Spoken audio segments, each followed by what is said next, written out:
திட்டமிட்டு யாரோ செய்கிறாங்க. ஆளுநர் பேசியதற்கும் இது மாதிரி ஒரு சம்பவம் நடந்ததற்கும் ஆளுநர் கல்விக் கொள்கை பற்றி விமர்சித்து சொல்லியிருக்காங்க. இப்படி ஒரு சம்பவம் நடந்ததற்கும் ஏதோ ஒரு பின்னணி இருக்கு. அதை அறிந்து புரிந்து அரசு உடனடியாக நடவடிக்கை எடுத்திருக்கிறது.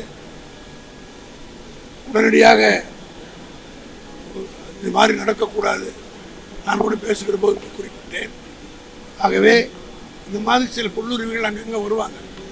அதை அரசு உடனடியாக கவனித்து 24 மணி நேரத்துக்குள் நடவடிக்கை எடுக்கப்பட்டிருக்கிறது. இதுபோல் இனிமேல் நடக்காமல் எல்லோரும் பார்த்து கொள்ள வேண்டும். ஆசிரியர்கள் மட்டுமல்ல, பெற்றோருக்கும் இந்த பொறுப்பு இருக்கிறது. இதுபோல் எங்கேயாவது நடந்தால் உடனடியாக, ஏன்னா அரசு கவனத்துக்கு வராமலே கூட சில இடங்களில் நடக்கலாம். இதுபோன்று வருகிற போது கடுமையான நடவடிக்கை அரசு எடுக்கும் என்பதை இன்றைக்கு துறையின் செயலாளருடைய அறிக்கையும் அமைச்சருடைய பேட்டியும் அவர் சொல்லியிருப்பதை பார்க்கிற போது நிச்சயமாக இது போன்ற சம்பவங்கள் இனிமேல் தமிழ்நாட்டில் நடக்காது என்பதை உறுதியாக நம்பலாம். அது முட்டாள்தனமாக இருந்தது. எப்படி தன்னம்பிக்கையாகும்? இந்த ரேஷனல் ஹியூமன் பீங்கை அதை ஏற்றுக்கொள்ள முடியாது. போன ஜென்மத்தில் நடந்து இந்த ஜென்மத்தில் வார்த்தைகள் கடுமையாக வந்துவிடும். ஆகவே இது சமுதாயத்தை முன்னே தமிழ்நாடு கல்வியிலே சிறந்து நிற்கிறது.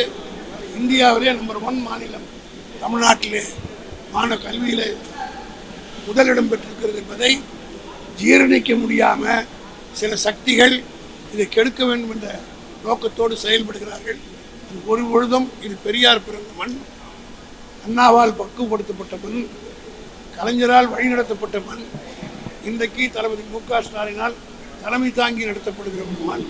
ஆகவே இது போன்ற மூட நம்பிக்கைகள், இது போன்ற தவறான கருத்துக்கள் இங்கே நுழைவதற்கு ஒருபோதும் அனுமதிக்க மாட்டோம். நுழையாது.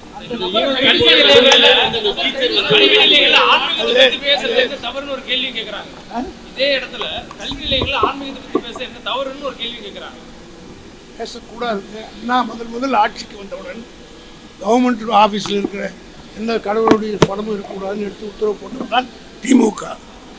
அதனால ஆன்மீகத்துக்கு அப்போ வெளியில் பிரச்சாரம் பண்ணுறதுக்கு அவங்களுக்கு பலவீனமா? அங்கே தான் போய் சொல்லணுமா? ஆன்மீகத்தை அதற்கென்று ஃபோரம் இருக்குது, அது தனியாக போட்டு நீங்கள் சொல்லலாம். கல்வி நிலையத்தில் இருந்தது ஒரு காலம் அனுமதிக்கு, இது செக்குலர் ஸ்டேட்டு. அதனால தான் அண்ணா வந்தவுடனே முதல் ஆட்சிக்கு வந்தவுடனே கவர்மெண்ட் ஆஃபீஸில் எந்த படமும் இருக்கக்கூடாதுன்னு சொல்லி போட்டார். பாதகம் செய்பவரை கண்டால் நாம் பயங்கொள்ளலாகாது பாப்பா, மோதி மிதித்து விடு பாப்பா, அவர் முகத்தில் உமிழ்ந்து விடு பாப்பா. அண்மை செய்திகளை உடனுக்குடன் தெரிந்து கொள்ள இணைந்திருங்கள் இயம்நாடு தொலைக்காட்சியுடன்.